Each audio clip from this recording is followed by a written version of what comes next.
Comprehension number 2. Velu follows his friend through the crowded streets to a big building. Behind the building there is a big garbage bin.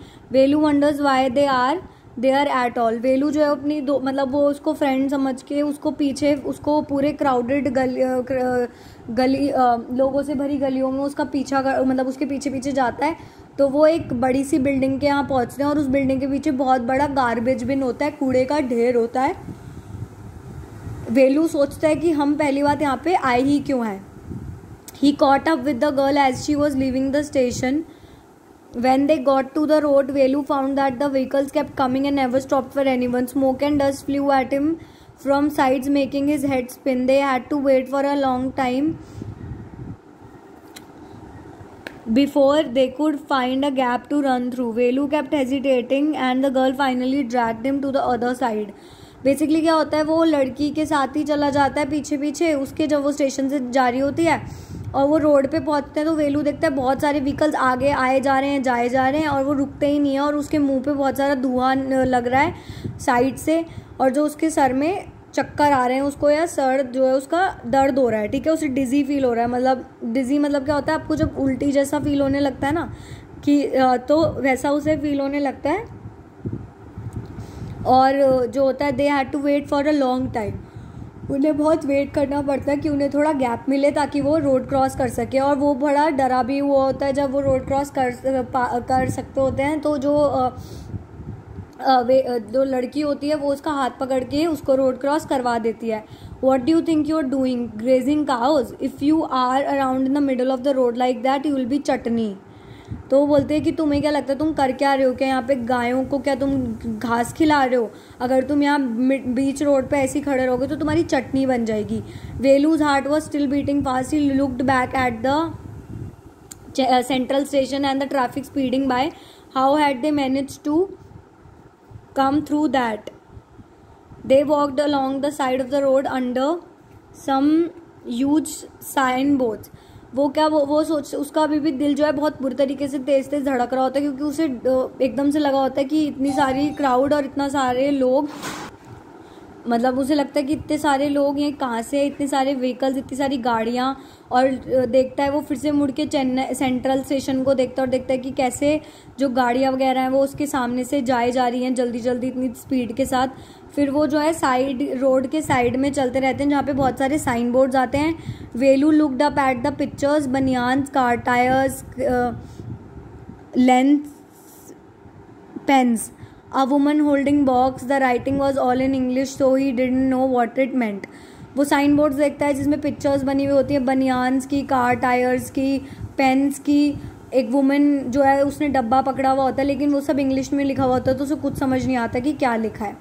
The girl turned on to a wide bridge and walked up. Velu stopped and peeped over the railing. Under him the road ran into the city and the distance he could see huge buildings and towers and more roads. जो लड़की है वो एक bridge की तरफ देखती है और चलने लगती है उसके ऊपर. वेलू वहाँ थोड़ा रुकता है और उसके नीचे रेलिंग, जो ब्रिज की रेलिंग्स होती है वहाँ पे झांकता है तो देखता है कि वहाँ एक रोड जा रही है जो सीधा शहर की तरफ को जा रही है और वहाँ पे बहुत बड़ी बड़ी बिल्डिंग्स भी हैं. ठीक है, और टावर्स हैं जो उसको दिख रहे होते हैं रोड के बिल्कुल सामने से. और वो देखता है और भी रोडें हैं वहाँ पे, और भी सड़क हैं. See that big building with the wall around it? If you are not careful, you will be soon be counting bars there. The girl grinned and pointed at the huge building. वो कहती है कि तुम वो जो बड़ी सी एक इमारत देख रहे हो जिसके साइड में बहुत बड़ी दीवार है, वहाँ पे अगर तुम ध्यान नहीं रखोगे तो तुम वहीं पे जो है बार्स गिनना मतलब क्या होता है कि डंडे जो होते हैं ना, बार्स मतलब डंडे बोलते हैं, डंडों को बोलते हैं. तो वो तुम वहाँ पे गिन रहे होगे. ठीक है, वो ह्यूज बिल्डिंग की तरफ मतलब उस बिल्डिंग की तरफ पॉइंट करके बोलती है. Velu squinted and read the Tamil sign central jail. Why I haven't done anything wrong? You don't have to do anything, just don't get caught, that's all. वो बोलता है कि वो तमिल साइन में पढ़ता है कि वहाँ लिखा हुआ होता है सेंट्रल जेल, मतलब वो जो बिल्डिंग जिसकी तरफ वो लड़की पॉइंट कर रही थी वो एक जेल होता है. तो बोलता है लेकिन मैंने तो कुछ गलत किया ही नहीं है. तो बोलते है तुमने कुछ गलत किया हो नहीं किया हो उससे कोई फ़र्क नहीं पड़ता, तुम्हें बस पकड़े नहीं जाना है. ठीक है. What does she mean? Velu wondered. Meanwhile, the girl was already heading down the bridge with the sack on her shoulder. What was in it? He had seen her putting plastic cups into it at the station. जो लड़की है उसको वेलू को समझ नहीं आता थोड़ी देर की कि लड़की बोलना क्या चाहती है, लेकिन जो लड़की होती है वो धीरे धीरे उस ब्रिज को पार कर रही होती है और उसके कंधे पे अभी भी बोरी होती है और वो लड़का सोचता है, वेलू सोचता है कि इसके बोरी में है क्या, जबकि उसने देखा था, मतलब उसे याद आता है कि उसने देखा था कि वो प्लास्टिक कप्स जो है स्टेशन से उठा के अपने बोरी में डाल रही थी। What are you carrying in that bag? Things, bottles, paper. तो वो पूछता है कि तुम इस बैग में क्या मतलब लेके जा रही हो? तो वो बताता है कि वो बताती है कुछ चीज़ें हैं, बॉटल्स हैं और कुछ पेपर है इसमें, ठीक है। Velu wondered what she was doing with them but he felt shy to ask any more questions. वो पूछता है कि वो इन सब का क्या, वो सोचता है कि वो इन सब चीज़ों का क्या करती है, पर उसे थोड़ी शर्म आ जाती है तो वो क्वेश्चंस नहीं पूछता और ज़्यादा। It was still morning but the sun blasted down on the tar and Velu's bare feet burned. It was not like walking on a mud road. He was soaked with sweat. He tried hard to walk in the shade and keep up with the girl at the same time. She walked really fast. How far away was the food? तो क्या होता है कि वो दिन का time होता है और जो अब सन है ना वो भी बिल्कुल आ गया होता है, मतलब पूरी सूरज की रोशनी होती है और जो वेलू के पैर हैं वो जल रहे होते हैं क्योंकि वो नंगे पैर चल रहा होता है, तो उसके जो पैर होते हैं वो जल रहे होते हैं बहुत ज़्यादा। और वो कोई मड रोड नहीं होती, मतलब कोई कीचड़ वाली रोड नहीं होती कि उसको ठंडक मिले।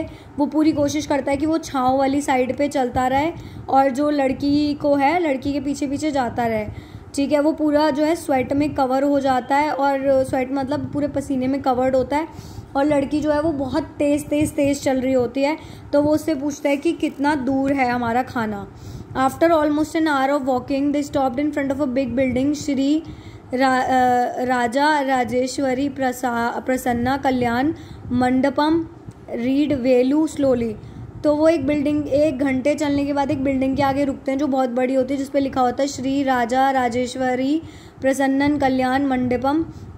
जो वेलू थोड़ा धीरे से पढ़ता है। A sign with letters made of flowers said groom JV Vinayagan bride Rani. Velu stared at the big cars parked outside. One of the cars had a flower garland and roses taped on it. The girl looked around, pulled one off quickly and stuck it in her hair. Come on, she said. वो देखता है कि वहाँ पे बड़े बड़े letters में ना फूलों से लिखा हुआ होता है कि ग्रूम मतलब क्या होता है बच्चों? दूल्हा। जेवी विनायन ब्राइड का मतलब होता है दुल्हन, रानी। तो तुम समझ गए होगे कि वो एक बैंकेट हॉल होता है बेसिकली जहाँ पे शादी होने वाली होती है। तो वेलू देखता है कि वहाँ पे बहुत सारी गाड़ियाँ भी खड़ी होती हैं बड़ी बड़ी और एक गाड़ी के ऊपर तो रोजेस भी चिपके हुए होते हैं और बहुत सारे फूल चिपके हुए होते हैं। तो जो लड़के वो चुपके से उनमें से एक गुलाब का फूल जो है निकाल के अपने बालों में लगा लेती है। फिर कहती है आ जाओ। Are we going to eat here? Asked Velu looking at the huge hall and the people inside. वो पूछता है उससे कि क्या हम यहाँ खाना खाने वाले हैं, क्योंकि वो इतना सारा क्राउड देखता है और देखता है कि इतने सारे लोग हैं यहाँ पे अंदर और इतना बड़ा हॉल है ये, ठीक है। Hope said the girl shaking her thumb under his nose. Led him behind the hall. There was a big garbage bin overflow with rubbish. 2 goats were standing on the pile, fighting for banana leaf. A cloud of flies buzzed around their legs. There was rotten smell in the air. The girl picked up a squashy banana and held it out to Velu. Here's your food. Velu was shocked. Are we going to eat their leftovers? Che, what do you think I am, a dog? I only take untouched food. Here's some more. Catch. She threw him a vada. Velu looked at him with distaste.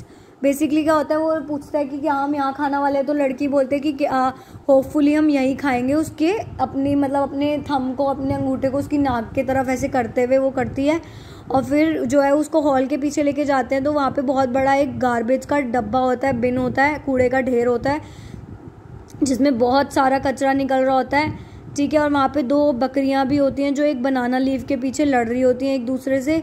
तो जो लड़की है वो एक वहाँ से केला जो थोड़ा स्क्वैशी सा होता है, मतलब थोड़ा गला हुआ होता है, वो उसको उठा के वेलू को देती है और कहती है ये लो, तो इसे खा लो, ये तुम्हारा खाना है। तो वो जो वेलू होता है वो एकदम ऐसे हो जाता है कि क्या मतलब हम क्या ये खाने वाले हैं? उनका लेफ्ट ओवर मतलब बचा हुआ खाना खाने वाले हैं। तो बोलते क्या तुम? लड़की एकदम से मतलब शॉक हो जाती है और वो बोलती है मतलब शॉक तो वेलू होता है, वो बोलती है कि छी तुमने मुझे समझ क्या रखा है कि क्या मैं एक मतलब डॉग हूँ कि मैं हमेशा सिर्फ एक अनटच फूड खाती हूँ जिसको किसी ने छुआ नहीं होता, ठीक है। यहाँ पे और भी पड़ा है, ये लो पकड़ो, यहाँ पे वड़ा। तो वो वड़ा उठा के उसको देती है। वेलू को बड़ा अजीब सा लगता है क्योंकि उसने कभी ऐसे कूड़े के पास का खाना नहीं खाया होता, इसलिए उसे बड़ा अजीब सा लगता है। Come on, hero, eat it. You think I like it? I told you I'll find you something to eat. Don't think I have money to buy food for you. You'd better eat what you get until you have your own money. Velu hesitated, but his stomach squeezed him again. He gulped down the banana in vada. His stomach felt better immediately. He could have eaten at least 10 times more, but the girl could find only one more banana, which she ate herself. जो मतलब वेलू है वो उसको मतलब वेलू को लड़की बोलते कि कम ऑन हीरो, ज़्यादा मत सोचो और अपना खाना खाओ. मैंने तुम्हें ये कहा था कि मैं तुम्हारे लिए खाना अरेंज कर सकती हूँ. मैंने तुम्हें ये नहीं कहा था कि मैं तुम्हारे लिए खाना खरीदूंगी, क्योंकि मेरे पास पैसे नहीं है और तुम्हें यही खाना पड़ेगा जब तक तुम अपने पैसे खुद नहीं कमा लेते. तो वेलू का वैसे तो मन नहीं होता, लेकिन वेलू के पेट से फिर आवाज़ आती है गुड़ की कि मतलब उसको भूख लगी हुई होती है बहुत सारी, तो उसके पास ऑप्शन नहीं होता और वो चुपचाप से वो बनाना और वड़ा खा लेता है और उसको एकदम से अच्छा फील होने लगता है. वो उससे 10 गुना और खाना खा सकता होता है, लेकिन जो लड़की होती है उसे सिर्फ एक ही केला और मिलता है और वो बनाना खुद खा लेती है क्योंकि उसको भी भूख लग रही होती है. तो ठीक है, उसके बाद it is too early, they have only eaten tiffin. If you are still hungry, you will have to wait for them to finish lunch. You can wait if you want. I have to work. I'm going. She picked up a couple of bottles from the bin and threw it in her sack. Then she walked off. वो बोलती है बहुत जल्दी हम आ गए हैं और उन्होंने अभी तक अपना सिर्फ टिफ़िन ही खाया है. अगर तुम्हें और भूख लगी है वेलू तो तुम यहाँ पे बैठ जाओ और यहाँ पे वेट करो उनके लंच टाइम होने का, उनका लंच खाने का. अगर तुम्हें रुकना है तो तुम यहाँ रुक सकते हो क्योंकि मुझे काम है, मैं यहाँ से जा रही हूँ. वो अपना वो उठाती है, बोरी उठाती है, उसमें कुछ बॉटल्स डालती है गार्बेज में से उठा के और चलने लगती है. वेलू एकदम पैनिक हो जाता है, मतलब एकदम हड़बड़ा जाता है. He realized that if the girl left him, he had no idea where he was and what to do.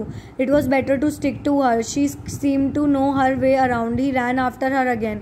वेलू एकदम घबरा जाता है, उसको लगता है कि मैं यहाँ पे किसी को जानता नहीं और इस लड़की को सब कुछ पता है और मैं यहाँ पे नया भी हूँ, तो मेरे लिए यही अच्छा होगा कि मैं यहाँ वेट ना करूँ और उसके साथ चुपचाप चला जाऊँ. तो वो उसके पीछे चला जाता है. I he called. He did not even know the girl's name. I what is your name, he asked hurrying behind her. तो वो एकदम से चिल्लाता है, अरे तुम्हारा नाम क्या है, मैं तो तुम्हारा नाम भी नहीं जानता, अपना नाम बताओ. तो वो बोलती है, वो रुकती है और वो पीछे मुड़ के देखती है. ओहो, so you have been following me around without even knowing my name, Jaya. तो वो बोलते हैं कि क्या तुम मेरे को मतलब इतनी देर से मेरा पीछा मेरा नाम जाने बिना ही कर रहे थे. तो वो उसे बताती है कि उसका नाम जया है. I am not following you, मैं तुम्हारा पीछा नहीं कर रहा. What then, who got you food. तो बोलते हैं क्या फिर, किसने तुम्हें खाना दिलाया. Can I come with you, where are you going. तो वो पूछता है कि क्या मैं तुम्हारे साथ आ सकता हूँ, तुम कहाँ जा रही हो. Come if you want, this bag is full, I have to go home to get another one. वो बोलते हैं कि अगर तुम्हें आना है तो तुम आ जाओ, ये बैग जो है पूरा भर गया है एंड मुझे घर वापस जाना है ताकि मैं दोबारा से दूसरी बोरी ला सकूँ.